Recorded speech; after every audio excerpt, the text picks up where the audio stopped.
Shalom. Salam sejahtera bagi kita semua. Kiranya Tuhan selalu menguatkan, memampukan kita, sehingga penyertaan Roh Kudus akan selalu menguatkan kita untuk boleh terus selalu semangat, kreatif, dan tetap terus selalu mengandalkannya.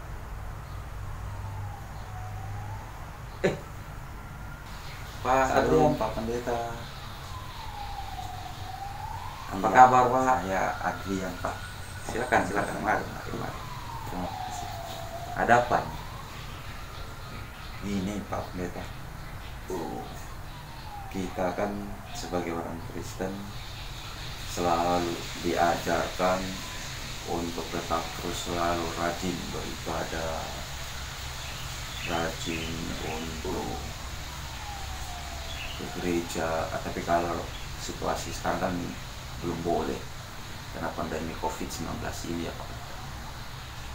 Nah, pertanyaan saya, apakah kita dengan tetap terus selalu rajin beribadah itu bisa menjauhkan kita dari penderitaan? Ya. Iya. Situasi seperti saat ini kan memang membuat kita harus selalu pikir positif. Termasuk dengan pertanyaannya Bapak Adrian ini memang sangat menarik. Karena kenapa? Karena boleh kita lihat bahwa apalagi masa-masa pandemi seperti saat ini kan, apakah dengan, kalau saya boleh katakan bahwa apakah dengan kita terus melakukan ibadah di rumah itu akan menjauhkan kita dari maha bahaya seperti itu, bisa dikatakan dalam konteks pandemi Pak, memang menunjukkan bahwa sesungguhnya di dalam hidup ini pasti akan terselip di dalam kebaikan yang ada. Dalam hal ini kan kita bisa melihat bahwa situasi yang sulit ini seharusnya kita harus selalu memiliki iman yang aktif, bukan iman yang pasif. Artinya bahwa iman Kristen tidak pernah mengajarkan bahwa aktifnya seseorang ke gereja atau aktifnya seseorang untuk melakukan persekutuan akan membuat seseorang itu tidak akan mengalami penderitaan. Coba Bapak Adrian melihat kisahnya Ayub, bagaimana dengan kisahnya Ayub, betapa salehnya dia. Tapi kenapa Tuhan mengizinkan terjadi sesuatu yang tidak diinginkan? Karena dalam hal ini penderitaan sesungguhnya adalah salah satu tanda keterbatasan manusia. Banyak penyebab dari penderitaan yang tidak bisa kita generalisasikan. Dalam hal ini misalnya alam, kesalahan kita sendiri, atau kesalahan orang lain, atau penyebab-penyebab lainnya yang membuat kita merasa susah. Kesalahan diri sendiri misalnya sangat gemar berhutang, atau kesalahan orang lain yang tidak bisa kita prediksikan. Karena kenapa kan kita tidak bisa mengatur orang lain. Yang bisa kita lakukan dalam hidup dan kehidupan kita ini, kita hanya bisa mengatur diri kita sendiri. Jika kita mau orang lain itu berubah, itu harus dimulai dari diri kita sendiri. Dari diri kita sendiri kita bisa atur, kita bisa menegangkan. Nah, lihat penderitaan itu seharusnya lah membuat kita ini bisa bersyukur.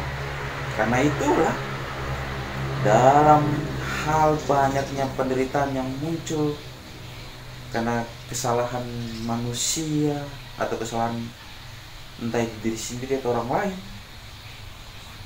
Allah sangat menghargai tentang free will itu. Itulah kenapa kita harus selalu dapat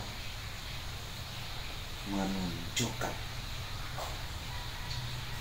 bahwa kita ini adalah orang percaya yang dapat dipercayai oleh Allah maupun oleh sesama kita. Dalam hal inilah kita bisa melihat bahwa kita percaya bahwa Allah yang Maha Kasih akan bekerja di dalam segala sesuatunya demi mendatangkan kebaikan. Coba Bapak Adrian membuka Roma 8 ayat 28. Ya, silakan dibaca. Roma pasal 8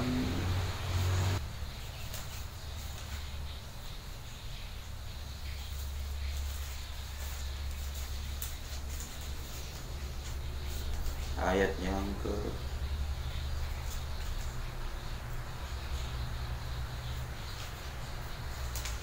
28. Roma pasal 8 ayat 28 berkata demikian. Kita tahu sekarang bahwa Allah turut bekerja dalam segala sesuatu untuk mendatangkan kebaikan bagi mereka yang mengasihi Dia, yaitu bagi mereka yang terpanggil. Di sinilah kita bisa melihat bahwa Yesus Kristus Sang Anak yang kita sembah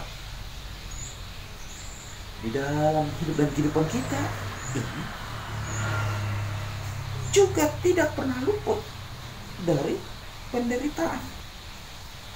Namun kita dapat meneladani cara Kristus menghadapi penderitaan itu dengan tetap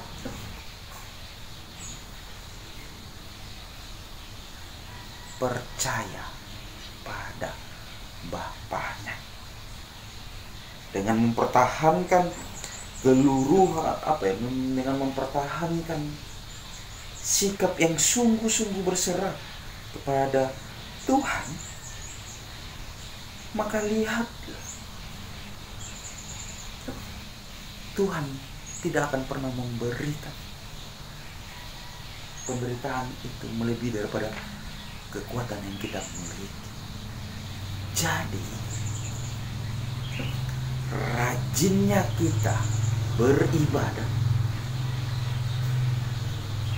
rajinnya kita ke gereja, itu seharusnya membuat kita semakin kuat, semakin yakin bahwa ya,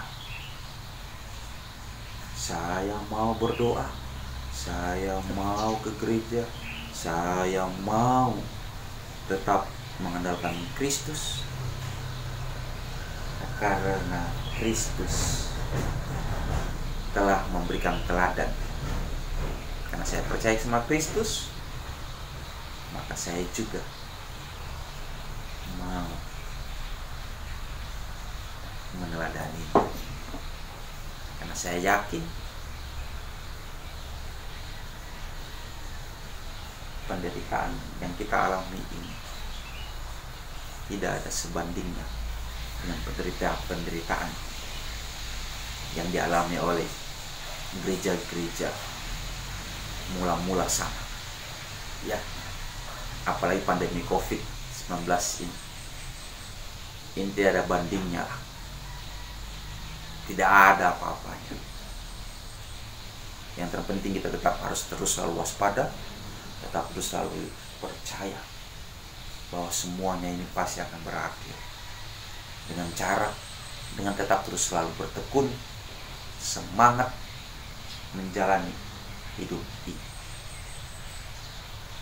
Terima kasih banyak Pak Pendeta.